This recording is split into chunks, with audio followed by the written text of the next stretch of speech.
Sir මොකද දරන මතය පිදුරංගල ගැන? ඔය කරුණාරත්න අද තමයි අපි පිදුරංගලට පැමිණුණු දෙවෙනි අවස්ථාව. මට මතකයි කරුණාරත්න පළවෙනි අවස්ථාවට සහභාගී වුණා. ඔව්. එතනදී අපි මේ පිදුරංගල පර්වතය පිළිබඳව දල අධ්‍යයනයක යෙදුණා. ප්‍රවිෂ්ඨ මාර්ගයේ සිට පිළිමගේ සිට සතපෙන පිළිමය සහ ඊට ප්‍රථමයෙන් අපිට දක්නට ලැබෙන කුටීර. ඊට අමතරව පර්වතයේ මතු පිට තිබෙන විශේෂ ජ්‍යාමිතිය පිළිබඳව. නමුත් අපිට නිශ්චිත වශයෙන්ම පළවෙනි දවසේ අදහසක් ඉදිරිපත් කිරීමට නොහැකි වුණා. නමුත් අද අපි පැමිණ සිටින්නේ පිදුරංගලට. පිදුරංගල පර්වතයෙන් සත්‍ය වශයෙන්ම මොකක්ද ප්‍රකාශ කරන්න කියන කාරණා පිළිබඳව. එහෙම නැත්නම් ඓතිහාසික එළිදරව්ව සිදු කිරීම සඳහා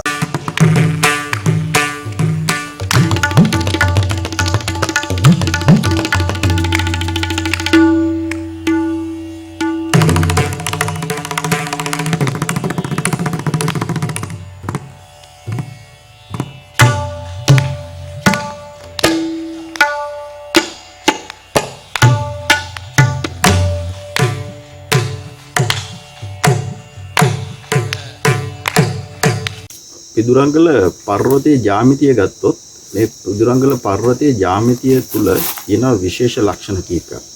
ඒක හරියට වෘත්තාකාර තැටියකින් කපාගත් එක කොටසක ආකාරයේ ස්වරූපයක් තමයි අපිට දක්නට ලැබෙන්නේ. එතනදී දැන් මම මගේ මේ අතේ තියෙන දුරකථනයට පිදුරංගල පර්වතය ආදේශ කරොත් මෙන්න මේ ප්‍රදේශයේ අපිට දක්නට ලැබෙනවා යම්සි වෘත්තාකාර ස්වරූපයක්. අත් වශයෙන්ම ඒ නිසියාකාරව නිරීක්ෂණය කරොත් තරංගයක ස්වරූපයක් අපිට දක්නට ලැබෙනවා. ඒතර මේ ප්‍රදේශයට පැමිණෙන අවස්ථාවේදී අපිට මුලින්ම හම්බ වෙනවා කුඩා ප්‍රමාණයේ කුටීර. ඒවා දුටු පමණින් මේ භාවනා කිරීම සඳහා නිර්මාණය කරුවා කියන අදහස ඉස්මතු වෙනවා. මේ කුඩාල්ලෙන් අතම දීර්ඝ ලෙනක් කොටස් වශයෙන් වෙන් කරලා තමයි අපිට දක්නට ලැබෙන්නේ. ඒකට ඒ කුටීර වලට ඉදිරියෙන් අපිට දක්නට ලැබෙනවා සුදු පැහැති බදාමකින් නිම කරන ලද සතපෙන පිළිම වහන්සේ නමක්. ඊට ඉදිරියෙන් තමයි අද මම අසුන්ගෙන සිටින්නේ. මා පසුපස දක්නට ලැබෙනවා හතරස් ආකාරයට නිර්මාණය කරන ලද කුඩා ජල පොකුණක්. ඊට අමතරව පර්වතයේ මතු පිට ඉදිරියෙන් තිබෙන කුඩා ගල සහ පර්වතයේ තිබෙන විශේෂ බෑවුම. මෙන්න මේ කරුණු තමයි අද අපි අපේ මේ නිර්දේශය සඳහා ප්‍රධාන වශයෙන් සාධක කර ගැනීම සිදු කරන්නේ. මෙතනදී මම මේ පිදුරංගල පර්වතය තරණය කරන අවස්ථාවේදී මුලින්ම හමු වෙන මේ කුටීර මම හඳුනා ගන්නා විශේෂ තරංග පන්තියක් හැටියට. දැන් මේ තරංග පන්තිය ගැන විශේෂ සඳහන් කරන්න ඕනේ. දැන් කරුණාරත්න අපි උපකල්පනය කරොත් වීදුරු නලයක්. අපි වීදුරු නලයක් අරගෙන ඒ වීදුරු නලය ඇතුලේ පිපරවීම අපි හිතමු තප්පරයකට 100 වතාවක් එහෙම නැත්නම් තප්පරයකට 50 වතාවක් පිපරීමක් සිදු කරලා අපි ඒක නිරීක්ෂණය කරොත් අපිට එහි අභ්‍යන්තරය දකින්න ලැබෙන කුටීර වශයෙන් මේ දහන ක්‍රියාවලිය. ඒ කියන්නේ පීඩන කලාපය සහ අවපීඩන කලාපය කියන කලාප වෙන වශයෙන් එකම අවස්ථාවකදී දක්නට ලැබෙනවා. අත වශයෙන්ම පිපිරීමක් අපි සඳහන් කරන්නේ ශබ්ද තරංගයක් හැටියට. එතකොට මේ තරංගයක තියෙන ධන කලාව සහ ඍණ කලාව. ඒ කියන්නේ ප්‍රෙෂර් හෙඩ් එකයි සක්ෂන් හෙඩ් එකයි දෙකක් තියෙනවා. එතකොට මේ අවස්ථා දෙක තමයි මේ වීදුරු නලය තුල අපිට කොටස් වශයෙන් කුටීර වශයෙන් දක්නට ලැබෙන්නේ. එතකොට මේ ආකාරයේ කුටීර ස්වරූපයක් තමයි අපිට මේ පිදුරංගල ලෙනට දීර්ඝ ලෙනට අද මේ අපි සිටින ස්ථානයට පැමිණෙනකොට මූලික වශයෙන් අපිට හමුවන කුටීර වලින් නිරූපණය කරලා තියෙන්නේ. ඇත්තටම මෙහි ජ්‍යාමිතිය ගත්තාම මේක වෘතයක ස්වභාවයකුත් තියෙනවා. අපි දැක්ක අපි මේ ස්ථානයට එනකොට එහි තියෙන යම්කිසි තරංගමය ස්වරූපයකුත් අපිට දක්නට ලැබෙනවා. දැන් අපි එය හඳුනා ගන්න යම්කිසි ප්‍රෙෂර් වේව් එකක් මෙතනදී නිරූපණය කරන බව. දැන් මේ විශ්වාසය සඳහන් කරන්න අපි මේ අද කතා කරන මේ ස්ථානය අයිති වෙන්නේ නැගෙනහිර දිශාවට පිදුරංගල. ඒකට බටහිර දිශාව තමයි ඊට ප්‍රතිවිරුද්ධව පවතින්නේ. ඊට ඉදිරියෙන් තියෙනවා සුදු පැහැති බදාම වලින් නිම කරන ලද සතපෙන පිළිම වහන්සේ නමක්. ඒ පිළිම වහන්සේ නමට ඉදිරියෙන් තිබෙනවා චතුරස්‍රාකාර ජල පොකුණක් ඒ පොකුණු ඉදිරියේ තමයි අද මම අසුන්ගෙන සිටින්නේ. ඉතින් දැන් මේ අවස්ථාවේදී මේ සැතපෙන පිළිම වහන්සේව මම නිරූපණය මම හඳුනා ගන්නවා යම්කිසි ශක්ති ප්‍රභවයක ගැලීමක්. අපි ඒක කියනවා මේ රිදම් එකක් කියලා. මෙතනදී අත වශයෙන්ම මේක මේ බෞද්ධ ප්‍රකාශයන් සමග පුරාවිද්‍යාත්මක කතන තියෙනවානේ පිදුරංගල සම්බන්ධයෙන්.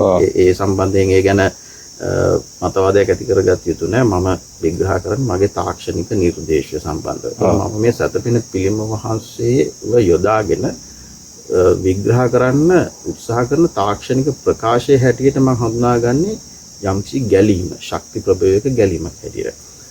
මෙය විශේෂයෙන් සුදු පැහැති බදාමයක් යොදා ගැනීම නිසාම මම එය හඳුනා ගන්නවා යම්කිසි විද්‍යුත් ශක්තියක විසරණයක්. අපි ඉලෙක්ට්‍රික් ස්පාර්ක් එකක් කියලා කියන්නේ. අපි විදුලියක් කොටනකොට නැත්නම් විදුලි විසරණයක් සිදු වෙනකොට ඒකේ යම්කිසි රිද්මයක් තිබෙනවානේ. ඒ රිද්මය තමයි මේ සතපෙර පිළිම වහන්සේක නිරූපණය කරන්නේ කියලා. දැන් අත් වශයෙන්ම මෙවැනි ප්‍රකාශ පුරාවිද්‍යා ශාස්ත්‍රය තුර ඕනතරම් තියෙනවා. අපි අනුරාධපුර ගත්තොත් අනුරාධපුරේ අති විශාල ප්‍රමාණයක් මෙවැනි ආකාරයේ බුද්ධ ප්‍රතිමා යොදාගෙන කරලා තාක්ෂණික විග්‍රහය තියෙනවා. නමුත් මෙතෙක් දුරට ශ්‍රී ලංකා පුරාවිද්‍යා දෙපාර්තමේන්තුවෙන් එවැනි ප්‍රකාශ හඳුනාගෙන නැහැ. ඒකට ඒ සඳහා ආධ්‍යාත්මික අර්ථකථන සහ බෞද්ධ අර්ථකථන පමණයි ලබා දීලා තිබෙන්නේ. දැන් ඊට ඉදිරියෙන් දක්න මේ චතුරස්‍රාකාර පොකුණ මේ පිදුරංගලේ තිබෙන මම හඳුනාගන්නේ අර විදුලි විසරණය සිදුවීමට පාදක වන විද්‍යුත් ශක්තිය ගබඩා කෙරුණු. එහෙම නැත්නම් ඒ ගබඩා කිරීම පිළිබඳව සංකේතවත් කරන පුරාවිද්‍යා සාධකයක් හැටියට. දැන් එතනදී අපිට පේනවා මේ පිදුරංගල අද අපි අසුන්ගෙන සිටින නැගෙනහිර බෑවුමට සම්බන්ධව තිබෙන මේ ප්‍රකාශ සියල්ලගෙම විද්‍යුත් ශක්තිය විසරණය වීම නිසා ඇතිවෙන යම්කිසි බල තරංගයක් නිරූපණය කරන බව. දැන් අපි පිදුරංගල දැන් මගේ මේ දුරකථනයේ ජ්‍යාමිතියට ආදේශ කරොත් මෙන්න මේ ස්ථානයේ තමයි ඔය කියන ප්‍රකාශ තිබෙන්නේ. එහෙම බලයක් අත් වශයෙන්ම යෙදුණා නම් එයින් ප්‍රකාශ වෙනවා මේ පද්ධතියේ ඉස්සරහට භ්‍රමණය වීමක් සිදු වෙන බව. බටහිර බෑවුම හරි නේද? මේ පැත්තනේ බටහිර බෑවුම කේන්ද්‍ර කරගෙන මේ පද්ධතියේ භ්‍රමණය වෙන බව යම්කිසි ප්‍රකාශයක් සිදු කරන බව. දැන් අපිට මෙතන ඉඳලා තමයි පිදුරංගල ගවේෂණය පිදුරංගල ප්‍රකාශය ගැන කරුණු ඉදිරියට අධ්‍යයනය කරන්න සිදු වෙන්නේ. දැන් මෙතනදී අත් වශයෙන්ම මේ විද්‍යුත් ශක්තිය උපයෝගී කරගෙන මේ ආකාරයට ඉදිරියට චලනය වීමක් සිදු වුණොත් පිදුරංගල මේ බටහිර බෑවුමේ තිබෙන මේ විශේෂ ජ්‍යාමිතිය හේතුවෙන් අවකාශය තුල හටගන්නා විශාල වාසුලියක්. අපිට මේක පරීක්ෂණාගාරයක් තුල නිර්මාණය කරලා අත්හදා බලන්න පුළුවන්. මෙහි භ්‍රමණය ඊටාම වේගින් සිදු වුණොත් එහෙම අර වාසුලිය සාමාන්‍ය ටෝනේඩෝ එකක් අපි හැතුමින් හදන අපි මේක හඳුන්වන අතම වොටෙක්ස් එකක් කියලා. මේ වොටෙක්ස් එක ස්වභාවයක් නිර්මාණය වෙනවා. ඒතර වොටෙක්ස් එක තවදුරටත් වේගවත් වුණොත් එය ප්ලාස්මා ගෝලයක් බවට පත් වෙනවා.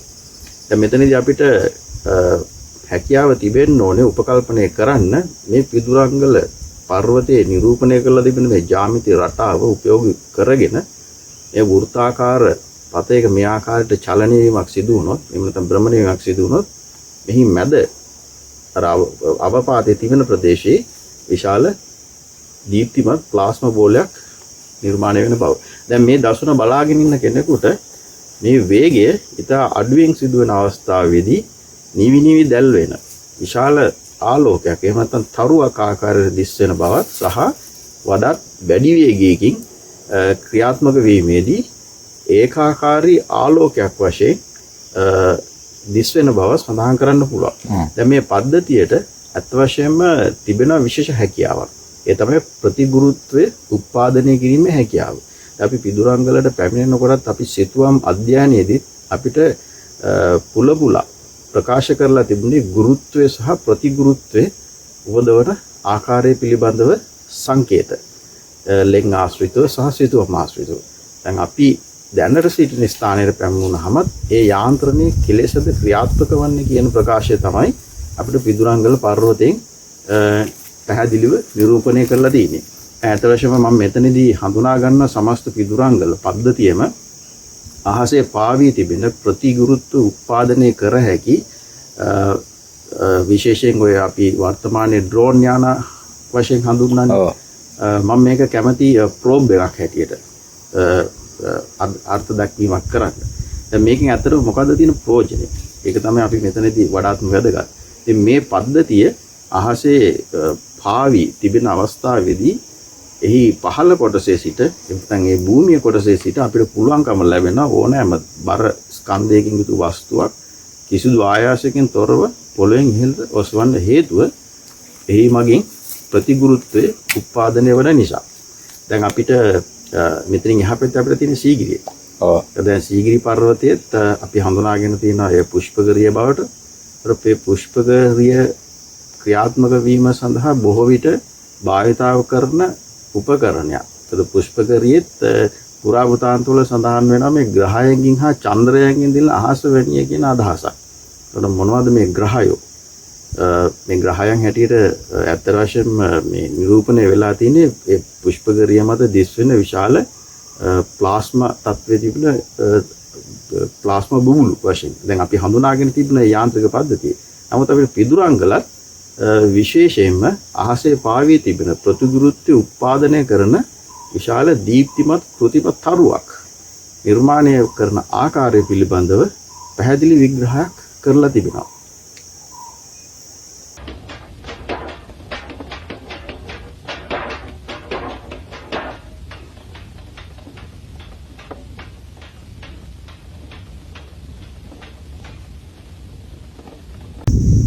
සර් සීගිරියයි පිදුරංගලයි අතර තියෙන සම්බන්ධතාවය මොකද්ද? ඔව් කර්ණරාධ දැන් මෙහෙම ප්‍රශ්නයක් තියෙනවා. දැන් මම ඇත්ත වශයෙන්ම දැන් අවුරුදු 5කට කලින් මේ සීගිරි පර්වතයේ අපි පසුපස දිස්සේ සීගිරි පර්වතයේ හඳුනාගෙන තිබෙනවා අහසින් යා හැකි විශේෂ යානයක් බව.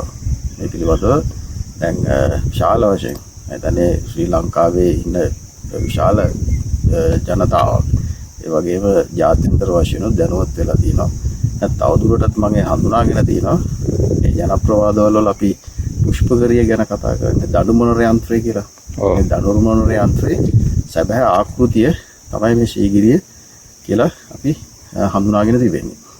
එතකොට දැන් මෙතනදී අපි පරීක්ෂණාත්මකවත් ඇතැම් උපකරණ පව අත්දැක බලලා ඒක තහවුරු කරලා තියෙනවා. නමුත් මේ අධ්‍යයනයේ තියෙන යම්සි ගැටලුවක්. ඒ තමයි මේ සීගිරි පර්වතයේ පතුල තිබෙනවා විශේෂ ජ්‍යාමිතියක්. මේ ජ්‍යාමිතිය ලබා දී තිබෙන්න ඕන.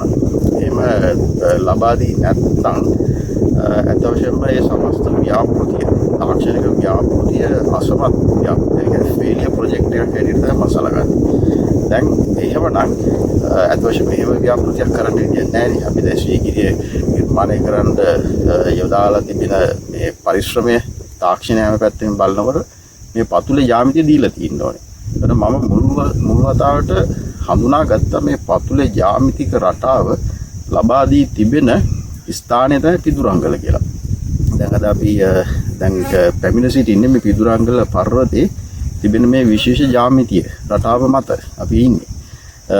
නමුත් දැන් අද අපි මේ දෙවෙනි වතාවට තමයි අපි පිදුරංගලට පැමුණේ. එතනදී මගේ පළවෙනි නිර්දේශය මම කැමති වෙනස් කරන්න හේතුව තමයි අද අපි එදාට වඩා පිදුරංගල ගැන කරුණු ගොඩක් අධ්‍යයනය කර තිබෙනවා, තහවුරු කරගෙන තිබෙනවා. අපි මෙතනදී පිදුරංගල හඳුනාගත්ත ආසේ පාවෙන විශේෂ ප්‍රතිගුරුත්ව උත්පාදනය කර හැකි විශේෂ ප්‍රෝබ් එකක්, එහෙම නැත්නම් ඩ්‍රෝන් එකක් හැටියට තමයි අපි සැලකිල්ලට ගන්නේ. නමුත් මම මේ අවස්ථාවේ සඳහන් කරන්න කැමති විශේෂයෙන් ලෝකේ ඉන්න ඕනෑම විද්‍යාඥයෙකුට, ඕනෑම පුරාවිද්‍යාඥයෙකුට, ඕනෑම පරීක්ෂකයෙකුට තමන් දරන මතය වඩාත් නිවැරදි වෙනවට වඩා එය වැරදි වීම වඩාත් යෝග්‍යයි කියලා මම විශ්වාස කරනවා. ඒ නිසා මගේ පළවෙනි නිර්දේශය සාවද්‍ය වීම තුළ මම විශ්වාස කරනවා වඩා තාක්ෂණයේ පැත්තෙන් වඩාත් නිවැරදි ප්‍රකාශයක් සිදු කිරීමට මට හැකියාව ලැබුණ බව. නමුත් මම මෙතනදී එක හෙලාම මගේ පළවෙනි නිර්දේශය නැත්තම් සීගිරි පර්වතයේ පතුල පිදුරංගල පර්වතයේ surface geometry එකට සමාන ලෙස නිර්මාණය කරලා ප්‍රතික්ෂේප කරන්න සතුටුත් නැහැ. ඒක තමයි කරුණාරත්න දැන් අපි පිදුරංගල ගැන අපි මීට ප්‍රථමයෙන් සාකච්ඡාවේදී අපි කතා කරනවා පිදුරංගල පර්වතයේ මේ ආකාරයෙන් භ්‍රමණය වෙන විශේෂ ප්ලැට්ෆෝම් එකක් නිරූපණය වෙන බව. අපි තවදුරටත් ගැඹුරින් අධ්‍යයනය කරුවොත් මේ පිදුරංගල පර්වතය කොටස් දෙකකට නිර්මාණය කරලා තියෙනවා. ඇතරම මේක තාක්ෂණික වශයෙන් තවදුරටත් මේකේ මේ ක්‍රියාකාරීත්වය මේ රිවර්ස් එන්ජිනියරින් ප්‍රොසෙස් එක අපි කරනකොට අපිට පේනවා මේක මේ ඉලෙක්ට්‍රෝඩ්ස් දෙකක කම්බිනේෂන් එකක් මේ නිරූපණය කරලා තියෙන කියලා. එවැනි අවස්ථාවක් යටතේ පිදුරංගල පර්වතයට වේගයෙන් භ්‍රමණය වීමට අවශ්‍යතාවයක් නැහැ වොටෙක්ස් එක නිර්මාණය කිරීම. කියන්නේ වාසුලිය. ඒකනේ අපේ ප්‍රධානම ඉලක්කය පිදුරංගල.